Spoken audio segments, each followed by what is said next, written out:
हम दो दोस्त थे, एक दूसरे को जान से प्यारे थे। एक का दूसरे के बगैर गुजारा नहीं था। खाना भी एक दूसरे के बगैर मुश्किल से खाते।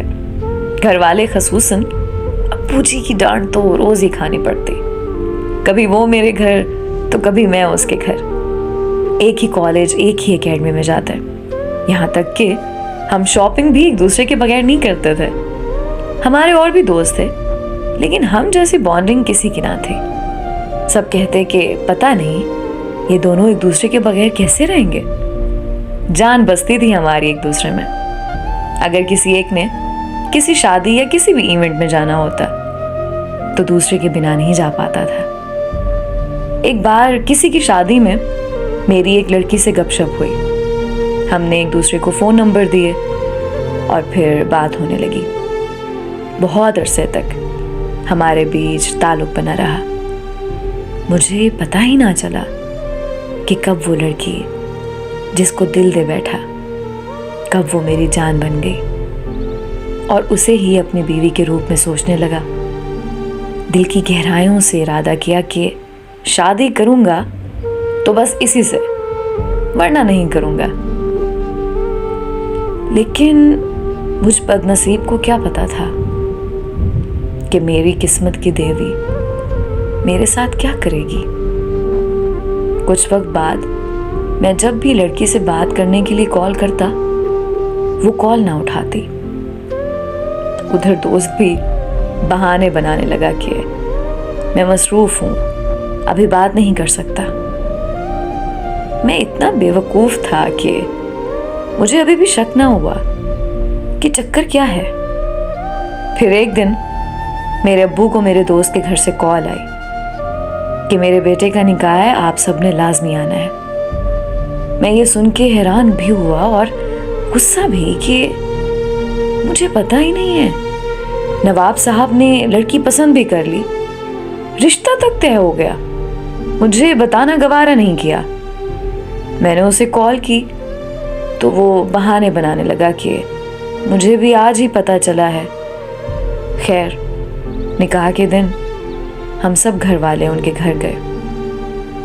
वहां जाकर मुझ पर तो जैसे बिजली से गिरी। वो दोस्त जो सब दोस्तों में से सबसे ज्यादा प्यारा था, जिसके बगैर एक दिन मुश्किल कटता था, उसी दोस्त ने मेरी मोहब्बत को ही मुझसे छीन लिया। उसी ने मेरी पीठ में छुरा घोंपा और मुझे पूरी जिंदगी तड़पने के लिए छोड़ दिया। पता नहीं कब से उन दोनों के बीच चक्कर चल रहा था, मुझे पता ना चला। मेरे दोस्त का निकाह मेरी ही मोहब्बत से हो रहा था।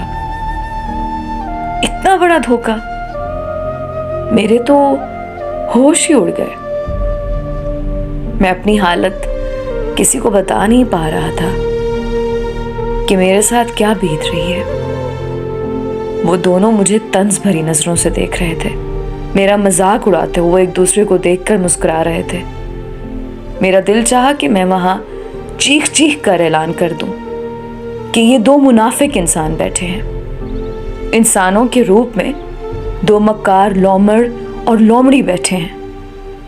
उनकी झूठी और मुनाफिक मुस्कुराहट मेरे दिल को चीर रही थी। मैं ये सब बर्दाश्त ना कर पाया और वहां से बिना कुछ सोचे समझे निकल गया। मैं और करता भी क्या, खुद को बहुत मजबूर, बेबस, बेवकूफ और लाचार महसूस कर रहा था। उनकी मुनाफकत से मेरा दम घुट रहा था। मुझे बहुत बुरे तरीके से डिप्रेशन हो रहा था। मैं जैसे ही इवेंट को छोड़कर निकला, सब बहुत परेशान हुए। सबने पीछे कॉल्स करना शुरू कर दी और जब उस मुनाफिक इंसान की कॉल आई तो मैं रो पड़ा और चीख कर बोला, बकवास बंद करो अपनी, आइंदा तुम्हारी कॉल ना आए। मैंने अपना मामला अपने रब पर छोड़ दिया है। तुम देखो तो सही तुम्हारा और तुम्हारी उस नई नवेली दुल्हन का गिरेबान में कयामत के दिन कैसे पकड़ता हूं। तुम क्या समझते हो तुम्हारी इस मुनाफकत और गद्दारी को मैं आसानी से माफ कर दूंगा? नहीं, मैं तुम दोनों को नहीं बख्शूंगा। अब अल्लाह की अदालत में मिलेंगे। अपने दिल की भड़ास निकालकर मैंने कॉल बंद कर दी। उसके बाद मेरी जहनी हालत बहुत खराब हो गई। मैं डिप्रेशन का मरीज बन गया।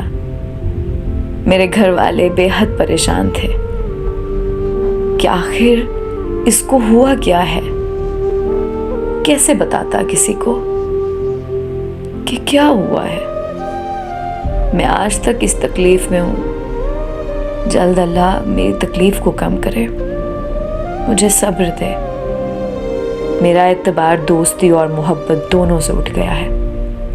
मैं सबको एक पैगाम देना चाहता हूं कि खुदारा ना करें किसी पर इतना एतबार कि एतबार का बुलबुला फूटते ही इतनी तकलीफ हो कि लफ्ज़ एतबार से भी एतबार ही उठ जाए और आप कहीं के ना रहें।